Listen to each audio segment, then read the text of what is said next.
तो जय हिंद, नमस्कार साथियों, मैं मुकेश सर आप सभी का स्वागत करते स्टूडेंट आज की इस क्लास में।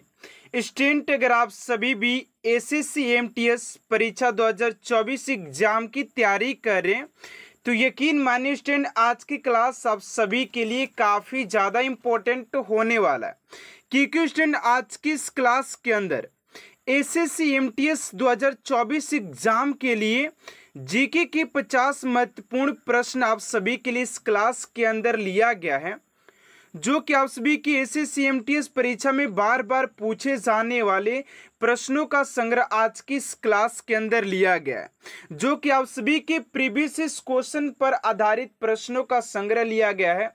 तो आप लोगों से एक ही रिक्वेस्ट है कि आज की इस क्लास को आप लोग एंड तक देखिएगा, क्योंकि आज की क्लास आप सभी के लिए काफ़ी ज़्यादा इम्पोर्टेंट होने वाला है। तो चलिए स्टूडेंट आज की इस क्लास को स्टार्ट करते हैं आप सभी के पहले प्रश्न के साथ।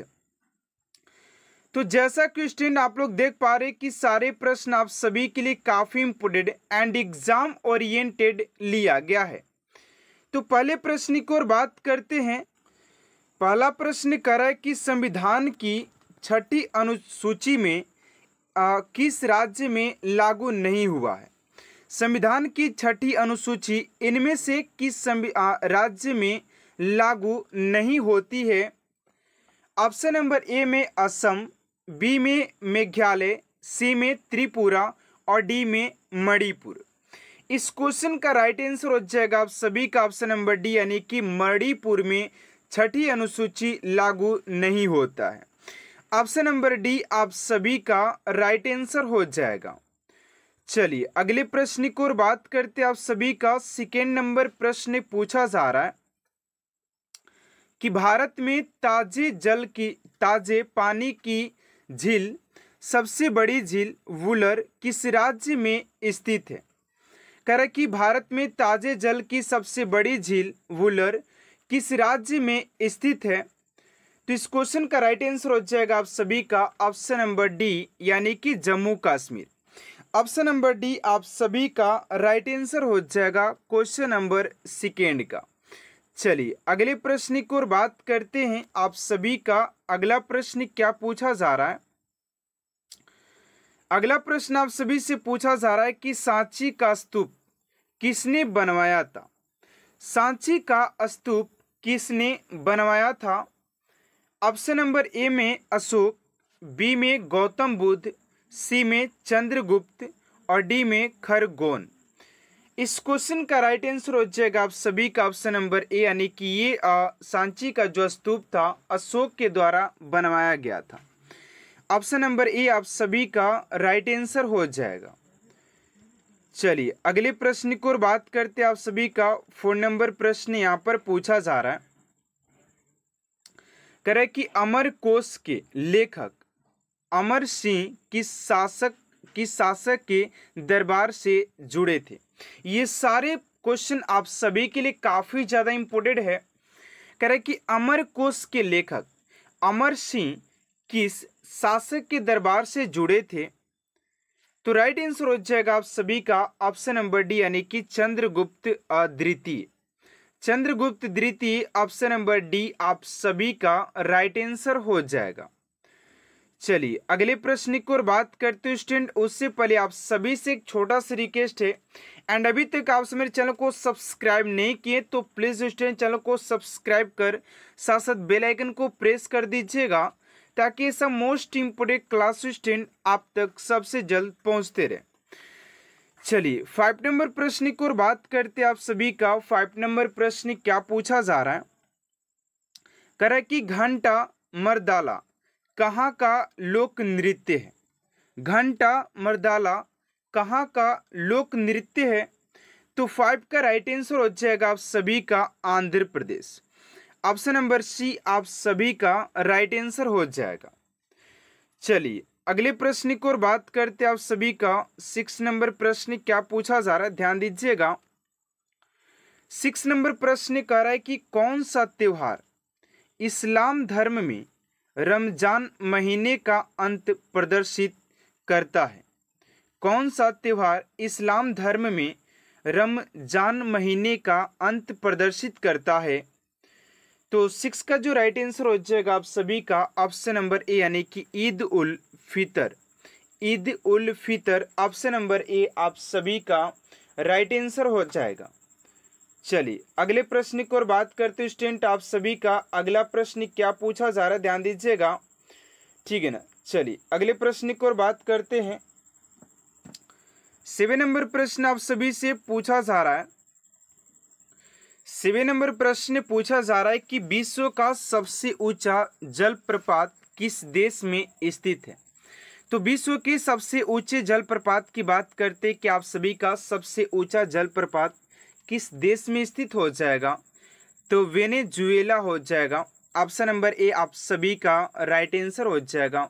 सबसे ऊंचे जलप्रपात की बात करते तो आप सभी के वेनेजुएला में स्थित हो जाता है।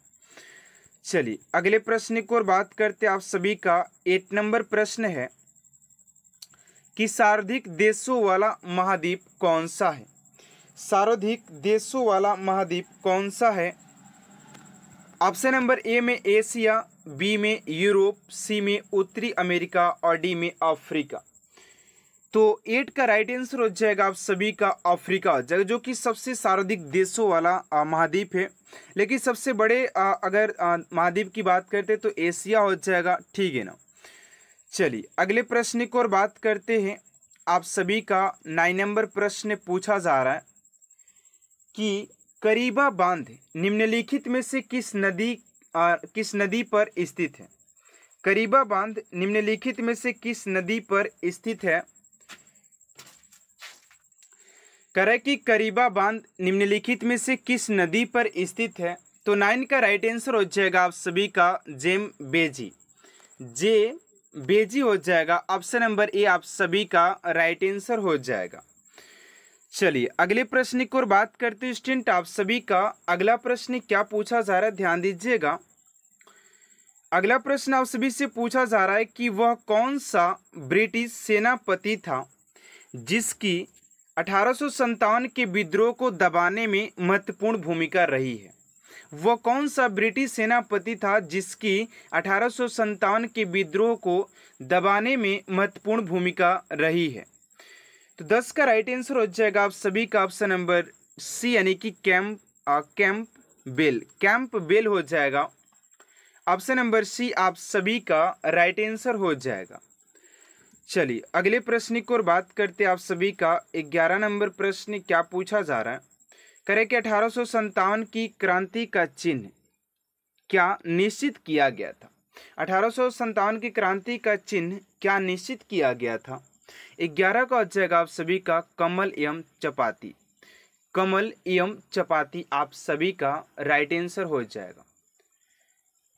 चलिए नेक्स्ट प्रश्न की ओर बात करते आप सभी का नेक्स्ट क्वेश्चन क्या दिया हुआ है। करें कि निम्नलिखित में से कौन शासक दास या गुलाम वंश से संबंधित है? शासक दास या गुलाम वंश से संबंधित है? तो 12 का राइट आंसर हो जाएगा आप सभी का ए यानी कि इल्तुतमिश। ऑप्शन नंबर ए आप सभी का राइट आंसर हो जाएगा। चलिए अगले प्रश्न की ओर बात करते आप सभी का अगला प्रश्न है कि महमूद गजनवी ने भारत पर पहली बार आक्रमण किया था, यानी कि महमूद गजनवी ने भारत पर कितनी बार आक्रमण किया था? तो 13 का राइट आंसर हो जाएगा आप सभी का ऑप्शन नंबर सी यानी कि 17 बार आक्रमण किया था भारत पर महमूद गजनवी ने, ठीक है ना। ऑप्शन नंबर सी आप सभी का राइट आंसर हो जाएगा। चलिए अगले प्रश्न की ओर बात करते हैं 14 नंबर। वर्ष 1526 ईस्वी में लड़ी गई पानीपत की पहली लड़ाई में बाबर से कौन पराजित हुआ था? पानीपत की प्रथम लड़ाई की बात किया जा रहा है जो कि बाबर और इब्राहिम लोदी के बीच हुआ था, जिसमें इब्राहिम लोदी हार गया था, यानी कि ऑप्शन नंबर ए आप सभी का राइट आंसर हो जाएगा। चलिए अगले प्रश्न की ओर बात करते 15 नंबर। किस राजपूत वंश ने अकबर के सामने समर्पण नहीं किया था? किस राजपूत वंश ने अकबर के सामने समर्पण नहीं किया था? तो 15 का हो जाएगा आप सभी का सिसोदिया वंश ने समर्पण नहीं किया था ना, चलिए अगले प्रश्न की ओर बात करते हैं आप सभी का। नेक्स्ट क्वेश्चन है, ईस्ट इंडिया कंपनी के नेतृत्व में रॉबर्ट क्लाइव का उत्तराधिकारी निम्नलिखित में से कौन था? करें कि ईस्ट इंडिया कंपनी के नेतृत्व में रॉबर्ट क्लाइव का उत्तराधिकारी निम्न में से कौन था? 16 का हो जाएगा आप सभी का ऑप्शन नंबर सी, यानी कि हेस्टिंग्स, ऑप्शन नंबर सी। चलिए नेक्स्ट प्रश्न की ओर बात करते हैं आप सभी का। 17 नंबर क्वेश्चन पूछा जा रहा है कि किसी भारत में पुर्तगाली साम्राज्य का वास्तविक संस्थापक कहा जाता है? तो 17 का राइट आंसर हो जाएगा आप सभी का option number B. Option number B आप सभी का राइट आंसर हो जाएगा, Alfonso de Albuquerque. Option number B आप सभी का राइट आंसर हो जाएगा। अगले प्रश्न की ओर बात करते हैं आप सभी का। 18 नंबर प्रश्न पूछा जा रहा है कि भारत पर प्रथम तुर्क आक्रमण करने वाला कौन था? भारत पर प्रथम तुर्क आक्रमण, भैया ऐसे बहुत सारे राजा हैं जो कि भारत पर अभी महमूद गजनी 17 बार आक्रमण किया, बाबर 5 बार आक्रमण किया था। अब भारत पर प्रथम तुर्क आक्रमण करने वाला कौन था? क्योंकि भारत जो था सोने की चिड़िया के नाम से जाने जाती थी यार, आज भले ही कुछ भी है। राइट आंसर हो जाएगा आप सभी का महमूद गजनी हो जाएगा, ऑप्शन नंबर ए, ठीक है ना। चलिए अगले प्रश्न की ओर बात करते हैं आप सभी का। 19 नंबर प्रश्न पूछा जा रहा है कि भारत में गुलाम वंश का संस्थापक कौन था? भारत में गुलाम वंश का संस्थापक कौन था? 19 का हो जाएगा आप सभी का ऑप्शन नंबर ए, यानी कि Qutubuddin Aibak. Qutubuddin Aibak option number A आप सभी का राइट आंसर हो जाएगा। चलिए अगले प्रश्न की ओर बात करते हैं स्टूडेंट आप सभी का। अगला प्रश्न पूछा जा रहा है 20 नंबर, करे कि कुतुब मीनार के कार्य को किसने पूरा किया था? कुतुब मीनार के कार्य को किसने पूरा किया था? तो इल्तुतमिश हो जाएगा, इल्तुतमिश, ऑप्शन नंबर सी। चलिए अगले प्रश्न की ओर बात करते 21 नंबर प्रश्न है कि BR अम्बेडकर का संविधान सभा में निर्वाचन हुआ था, कहाँ से हुआ था? 21 का हो जाएगा आप सभी का ऑप्शन नंबर ए, यानी कि पश्चिम बंगाल से हुआ था। ऑप्शन नंबर ए आप सभी का राइट आंसर हो जाएगा, पश्चिम बंगाल। चलिए अगले प्रश्न की ओर बात करते 22 नंबर प्रश्न पूछा जा रहा है कि संविधान सभा का चुनाव निम्न में से किस आधार पर हुआ? संविधान सभा का चुनाव निम्नलिखित में से किस आधार पर हुआ? तो 22 का हो जाएगा आप सभी का ऑप्शन नंबर डी, यानी कि वर्गीय मताधिकार, ऑप्शन नंबर डी। अगला प्रश्न पूछा जा रहा है कि किस अनुच्छेद में यह प्रावधान किया गया है कि संघ की राजभाषा हिंदी तथा लिपि देवनागरी होगी? 23 का हो जाएगा आप सभी का बी, यानी कि अनुच्छेद 343, ऑप्शन नंबर बी आप सभी का राइट आंसर हो जाएगा। चलिए अगले प्रश्न की ओर बात करते 24 नंबर की। संविधान के किस अनुच्छेद के अंतर्गत हिंदी को राजभाषा का दर्जा प्रदान किया गया है? 24 का हो जाएगा आप सभी का ए, यानी कि अनुच्छेद 343 ए में 1 में, ठीक है ना। चलिए अगले प्रश्न की ओर बात करते हैं आप सभी का।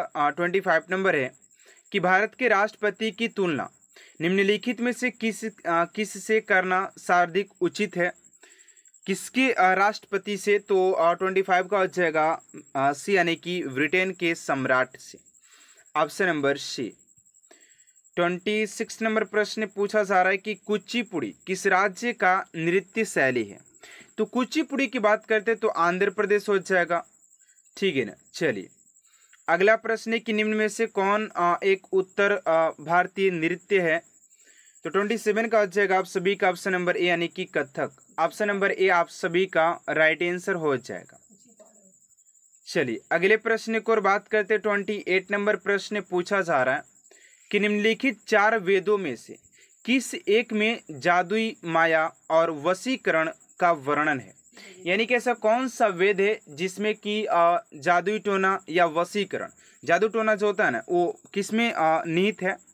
तो अथर्ववेद में हो जाएगा। अथर्ववेद के ज्ञाता जो होते हैं वो जादू टोना करना जानते, ठीक है ना, तो बचकर आना इससे।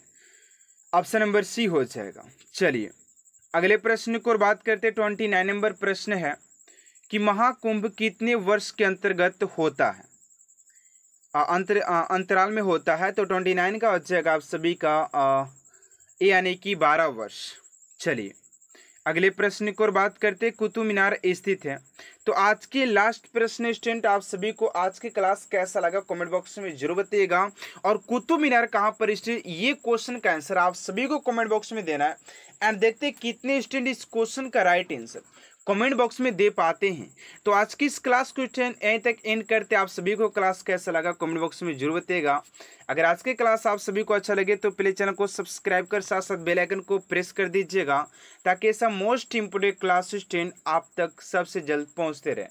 तो मिलते हैं नेक्स्ट क्लास में student. Thanks for watching my class.